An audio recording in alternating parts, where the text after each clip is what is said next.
Good morning. It's May 20th. Is it Thursday? No, it's Friday. Oh, I'm just watching a bead that's in my... Oh, better look. Excuse me. I'm going to close a door so the bee can get back outside. It is going to... we're taking a big temperature drop today for the next several days, so we're in that process right now. So it's getting kind of gray outside and windy, and we should see the temperature drop and have rain and be back to where we were probably a week or so ago. So once again, everything changes all the time. Today I want to read more from Becoming Your Own Therapist, and I'm really enjoying this book. I hope you are too. It just seems to get better and better. So the chapter we're on now, we got into yesterday, is into chapter 3, A Glimpse of Buddhist Psychology.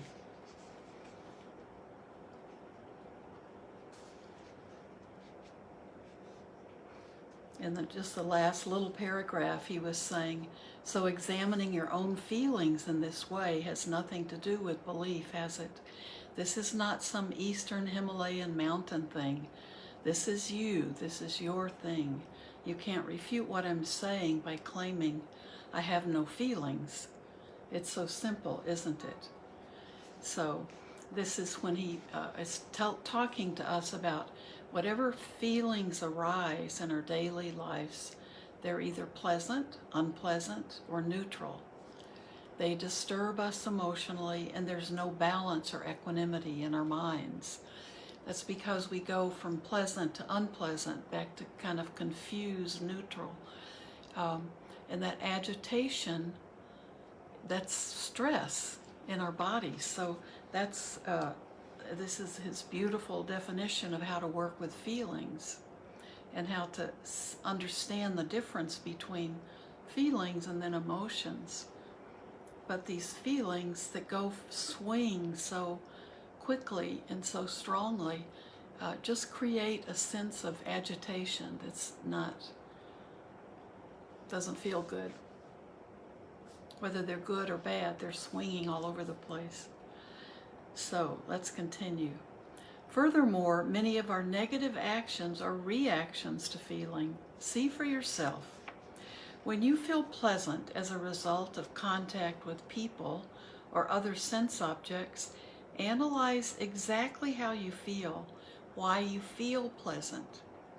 The pleasant feeling is not in the external object, is it? It's in your mind. I'm sure we can all agree that the pleasant feeling is not outside of you. So why do you feel that way? If you experiment like this, you will discover that happiness and joy, discomfort and unhappiness, and neutral feelings are all within you. You will find that you yourself are mainly responsible for the feelings you experience, and that you cannot blame others for the way you feel. He makes me miserable. She makes me miserable. That stuff makes me miserable. You cannot blame society for your problems, although that's what we always do, isn't it? It's not realistic. Once you realize the true evolution of your mental problems, you'll never blame any other living being for how you feel. That realization is the beginning of good communication with and respect for others. Normally, we're unconscious. We act unconsciously and automatically disrespect and hurt others. We don't care. We just do it. That's all. Many people, even some psychologists, seem to think that you can stop the emotion of craving/desire. So it's another, he's connecting the words craving and desire again with that dash. So craving, desire. Many people, even some psychologists, seem to think that you can stop the emotion of craving desire by feeding it with some object or other. If you're suffering because your husband or wife has left you, getting another one will solve your problem. That's impossible. Without understanding the characteristic nature of your feelings of pleasant, unpleasant, and neutral, you will never discover the nature of your mental attitudes. And without discovering that, you can never put an end to your emotional problems. For instance, Buddhism says you should feel compassion and love for all living beings.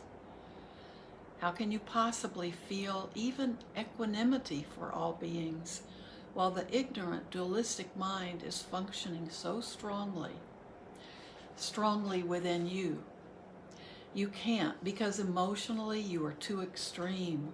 When you feel happy because a pleasant feeling has arisen through contact with a particular object, you grossly exaggerate what you consider to be the good qualities of that object, inflating your emotions as much as you possibly can. But you know that your mind can't stay up like that. It's impermanent, transitory, so of course you soon crash back down. Then automatically your unbalanced mind gets depressed. You have to understand exactly how much energy you expend in pursuit of or in flight from mental feelings. We are always too extreme. We have to find the middle way. If you look a little deeper, you will also find that feelings are responsible for all the conflict in the world, from two small children fighting over a piece of candy to two huge nations fighting over their very existence. What are they fighting for? For pleasant feelings. Even children too young to speak will fight because they want to feel happy. Through meditation, you can easily see the truth of all this. Meditation reveals everything that's in your mind, all your garbage, all your positivity. Everything can be seen through meditation. But don't think that meditation means just sitting on the floor in the lotus position doing nothing. Being conscious, aware of everything that you do, walking, eating, drinking, talking, is meditation. The sooner you realize this, the quicker will you realize that you yourself are responsible for your actions, that you yourself are responsible for the happy feelings you want and the unhappy feelings you don't, and that nobody else controls you.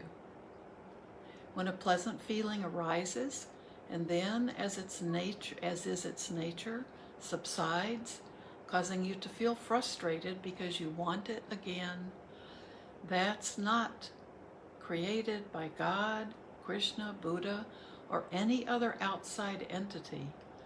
Your own actions are responsible. Isn't that easy to see? The weak mind thinks, oh, he made me sick. She makes me feel horrible. That's the weak mind at work, always trying to blame somebody or something else. Actually, I think that examining your everyday life experiences to see how your physical and mental feelings arise is a wonderful thing to do. You're learning all the time. There's no time that you're not learning. In that way, through the application of your own knowledge, wisdom, you will discover that the realization of everlasting peace and joy is within you. Unfortunately, the weak mind doesn't possess much knowledge. He's using knowledge, wisdom as his hyphenated word. Unfortunately, the weak mind doesn't possess much knowledge, wisdom, energy. You have to nurture that energy within your own mind. Why does Mahayana Buddhism teach us to develop a feeling of equanimity for all sentient beings? And Theravada Buddhism does the same thing. So these are exactly the same teachings we all follow. We often choose just one small thing, one small atom, one single living being, thinking, this is the one for me, this is the best. Thus we create extremes of value. We grossly exaggerate the value of the one we like and engender disdain for all the rest. This is not good for you, for your mental peace. Instead, you should examine your behavior. Why am I doing this? My unrealistic, egocentric mind is polluting my consciousness. Then, by meditating on equanimity, all sentient beings are exactly the same in wanting happiness and not desiring suffering. I want to say that again. Then, by meditating on equanimity, that all sentient beings are exactly the same in wanting happiness and not desiring suffering, you can learn to eliminate the extremes of tremendous attachment to one and tremendous aversion to the other. In this way, you can easily keep your mind balanced and healthy. Many people have had this experience. Therefore, Lord Buddha's psychology can be of great help when you're trying to deal with the frustrations that disturb your daily life. Remember that when pleasant feelings arise, desire, craving, and attachment follow in their wake. When unpleasant feelings arise, aversion and hatred appear. And when you feel neutral, ignorance, blindness to reality occupies your mind. If through these teachings you can learn the reality of how your feelings arise and how you react to them, your life will be much improved and you will experience much happiness, peace, and joy. Are there any questions? So, it's a beautiful chapter. He really talks about those feelings that sometimes we kind of do a little bit with in meditation, just spend a few minutes being aware of pleasant, unpleasant.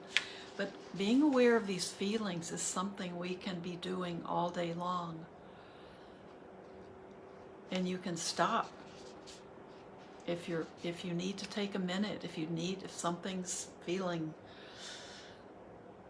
difficult for you or painful, or you're feeling a mood is changing, stop and see what the feelings are that you're noticing in your body, the pleasant, unpleasant, or neutral. And just watch those. If you have time, sit and watch how quickly they can change. So I love his definitions. I'd like to read that last paragraph again. Therefore, Lord Buddha's psychology can be of great help when you're trying to deal with the frustrations that disturb your daily life. Remember that when pleasant feelings arise, desire, craving, and attachment follow in their wake. When unpleasant feelings arise, aversion and hatred appear. And when you feel neutral, ignorance, blindness to reality occupies your mind. If through these teachings you can learn the reality of how your feelings arise and how you react to them, your life will be much improved and you'll experience much happiness, peace, and joy. And then he moves into the Q&A, and I think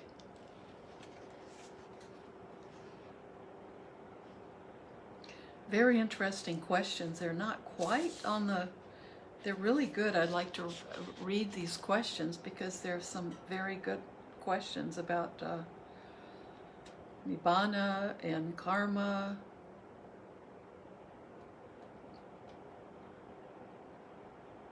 Here's one I'll read, just one.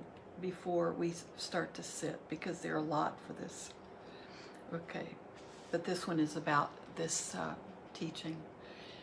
You spoke a lot about pleasure and happiness, and I'm trying to get clear in my mind the distinction between the two. Are they the same? Can one become attached to pleasure but not to happiness? And his answer, they're the same thing, and we get attached to both. What we should aim for is the experience of pleasure without attachment. We should enjoy our feelings of happiness while understanding the nature of the subject, our mind, the object, and our feelings. Someone who has reached Nibbana is able to do that. So we should enjoy feelings of happiness while understanding the nature of the subject, our mind, the object, and our feelings. Someone who has reached Nibbana is able to do that. So why don't we stop? And it's a Friday. A lot of questions at the end of this chapter, so I'll look and see which ones seem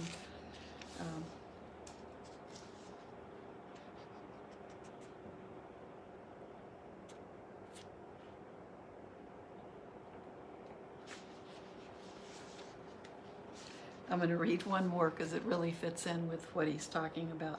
Why do we have the opportunity to be attached? And his answer, because we're hallucinating. We're not seeing the reality of either the subject or the object. When you understand the nature of an object of attachment, the subjective mind of attachment automatically disappears. It's the foggy mind, the mind that's attracted to an object and paints a distorted projection onto it that makes you suffer. That's all. It's really quite simple. Okay, just that little paragraph is enough to chew on, right? Because why do we have the opportunity to be attached? Because we're hallucinating. Okay. So this ends part 2. The next part is called Make Your Mind an Ocean. Aspects of Buddhist Psychology. So these, I think the questions and answers are worthy of just being a book by themselves because they're really covering a lot. Okay. So why don't we sit now and when we're sitting and just being quiet, you can use it as the time to let your mind rest, let your mind settle. You can also use the time to be looking at feelings that may be arising within you. You may see that as your mind begins to stabilize and to calm, you can feel those feelings more accurately and better, and something that might just have felt like agitation can become clear to you. So you can do that, but it's okay to just let your mind settle. And a teacher I was listening to yesterday from IMC was talking about you can, if you've been busy and you're trying to kind of get to a quieter place in your mind, or get to a more settled place in your mind, that you can just even think of rest, meditation, as a kind of rest. And usually we talk about meditation as being awake, but I know his talking about rest is talking to people who are wanting to start a class or meditation, and their minds are kind of all over the place because maybe you've just come from one situation to sit down to have this class, and you may have been busy all day and becoming just kind of, maybe I can relax in this class. And so he talked about it during the beginning meditation, is to allow yourself to feel that this is rest. So let your meditation be what you need it to be today. So let your eyes close if you can. If you can't close your eyes, you can let them kind of avert them downward so your vision isn't a big distraction.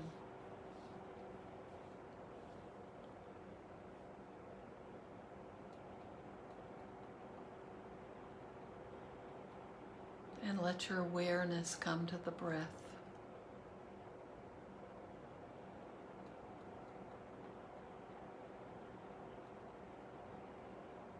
And we're being with the breath. The breath is our anchor. But it's a light focus. We can also be aware of whatever our senses are bringing in, other than through our eyes, because we've cut some of that out intentionally.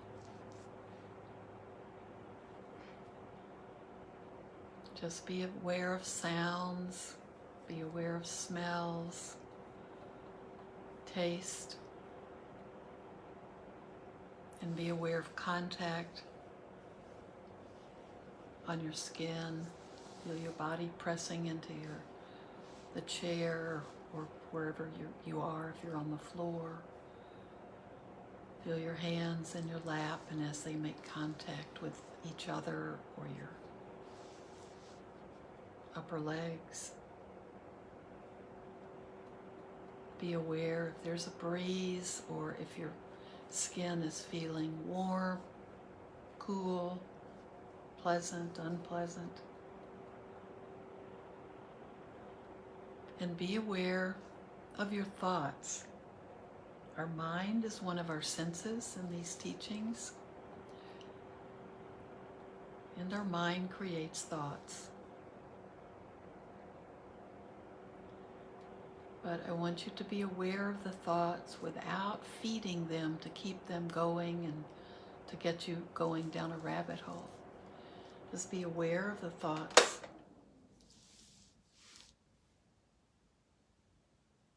Notice how they arise on their own.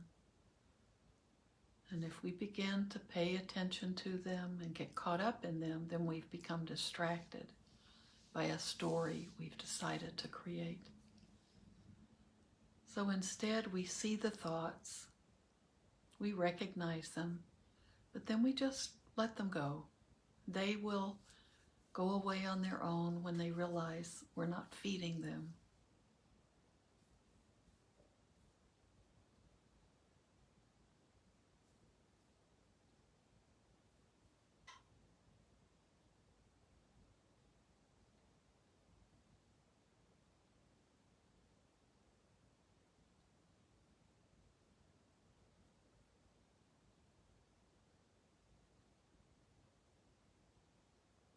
Let your body and your mind relax,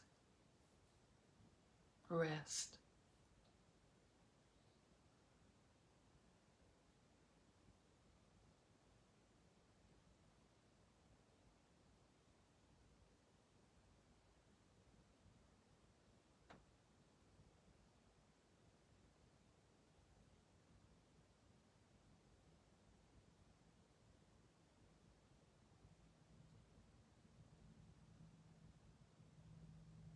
And lightly stay with each breath in and each breath out.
Be aware. Be awake.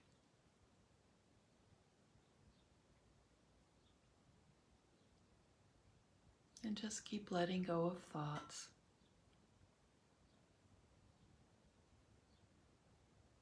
Don't push them down. Just let them rise up and pass away.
As we come to the end of our time together,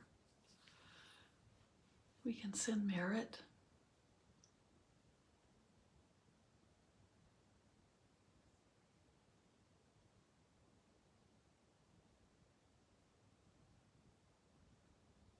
May everything we do and say and think be done not only for our own benefit, but the benefit of all sentient beings, no matter how small, how unimportant.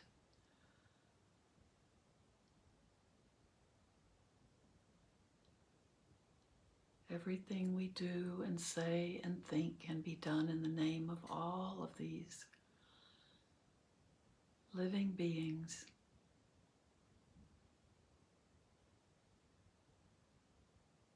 And may all of you have a beautiful day and have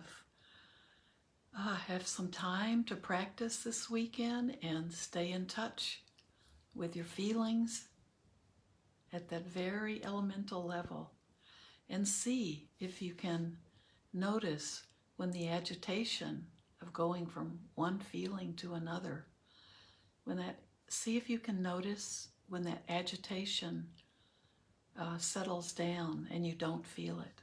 See how good it feels. It might be when you're meditating, or it might be in the course of a day. Maybe you can just notice it and be aware of it, and that probably will make it better. Have a wonderful weekend. I'll see you Sunday.